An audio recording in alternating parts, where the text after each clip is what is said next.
Hello guys, good evening. Welcome po ulit dito sa ating YouTube channel, The Homebase Edit. For today's video guys, ano nga ba yung mga dapat natin tandaan kung tayo ay wala pang ads on Reels? Paano nga ba ito maging available sa ating monetization? Ang dami pa rin nalilito, no? Ano nga din ba ang mas magandang gamitin? Page ba or ang profile? So dito, yung aming bagong page na Aling Maria and Mang Jose, papakita ko sa inyo dito yung mga monetization tools na pwede nating makuha once na good standing at eligible yung ating page. Okay? Balik tayo guys dito. Mapapansin nyo kung pupunta tayo sa professional dashboard. Ayan. Meron na kaming 135 followers. 2 days ago lang tong page namin na to. Okay? And then kiklik natin tong monetization. Ayan. Guys, I suggest kung kayo ay newbie or kung kayo ay bago pa lang magsisimula dito sa Metaverse or sa Meta Reels world, I suggest page na yung gamitin nyo. Okay? Meron kasi mga certain restriction ang profile. Mas prone yung profile sa not recommendable or growth at risk. Mas okay pa din gamitin yung pages. Okay? So makikita nyo guys dito, ang daming available na monetization tools na pwedeng makuha natin once na good standing. Pag sinabi natin good standing ang ating page, ito ay comply sa partner and content monetization. So, nung mga nakaraang video, pinag-usapan na natin ito. Ano nga ba yung content monetization policy at yung partner monetization policy. At marami pang iba. Meron din community standard. So, dito, makikita natin yung stars, ads on Reels, live ads, in-stream ads, and subscription. Bonuses wala pa, no? Available pa lang ito sa India, USA, and Canada.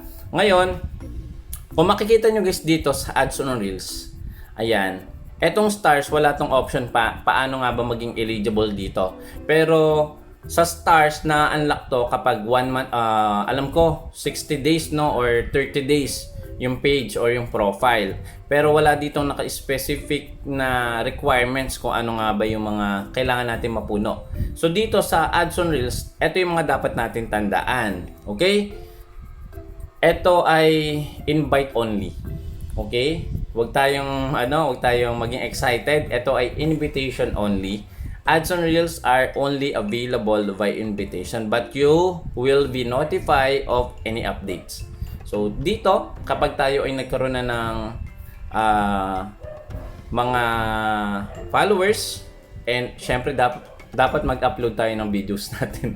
Baka wala kayong videos, nag-expect tayo na magkaroon ng ads on Reels pero wala naman pala tayong video.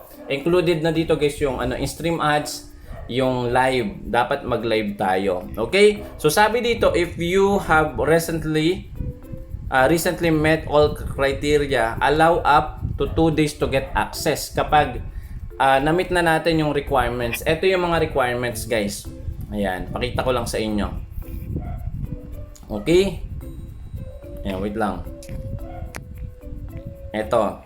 So, yung ads on Reels requirements, create high quality original Reels content. High quality hindi ito yung kuha mo lang sa TikTok, 'di ba? Downloaded lang, hindi sayo. Ay prone tayo sa mga partner and content monetization violation kapag tayo ay kumukuha ng hindi video natin. Okay, mas okay kung lalo kung bago pa lang tayo, mas okay kung tayo mismo yung gagawa ng mga video natin. Lagyan natin ng modification or meaningful enhancement. And of course, dapat 18 years old. And the third one, be a creator using page or professional mode. Dapat pages or personal account na naka-turn on ang inyong professional mode. And then, yung pang-apat, dapat pumasa tayo and remain compliant with a partner's monetization, policy, and content monetization. So, yun nga yung nabanggit ko kanina. Etong dalawang monetization policies na ito, usually, yung mga nako-commit ng mga newbie, pati na din ako, ayan, sinasabi ko sa inyo, minsan talaga may mga violation din tayo nare-receive. Usually, ito, yung partner monetization. Yung partner monetization, guys, kung hindi nyo pa alam, karaniwan dito yung unoriginal and limited originality of content.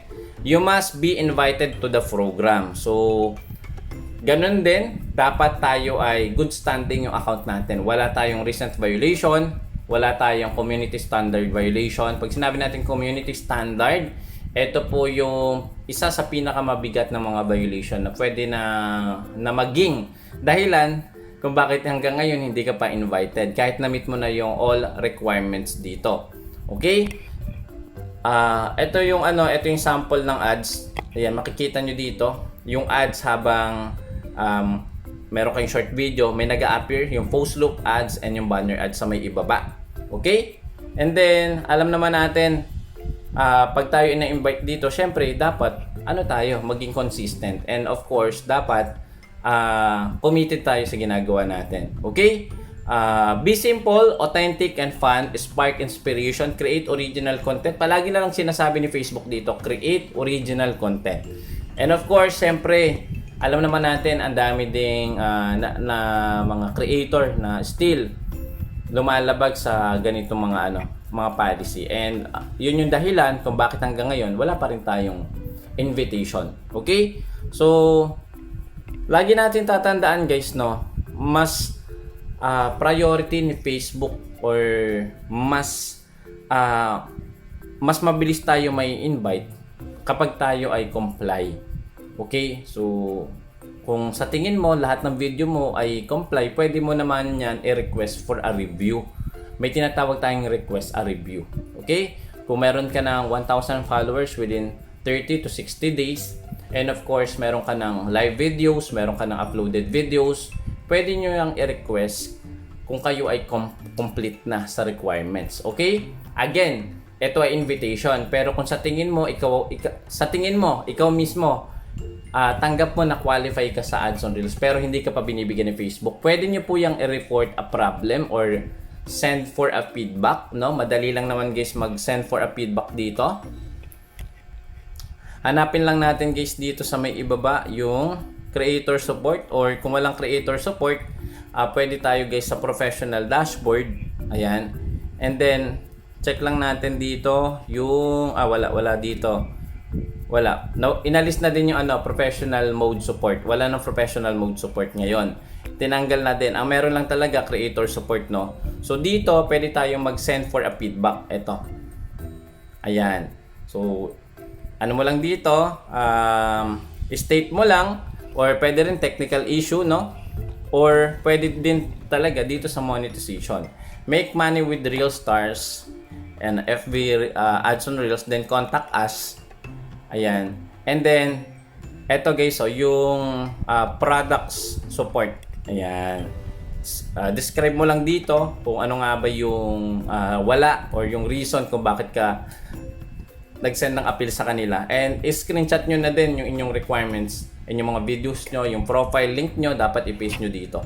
So, ganun lang guys, pwede nyo i-request yan. Okay? So, yun lang guys, maraming salamat. Kailangan guys nating sumunod sa patakaran ni Facebook. As long na tayo ay hindi sumusunod, mas matagal po yung invitation natin. Yun lang guys, maraming salamat. See you again sa next video. Bye-bye!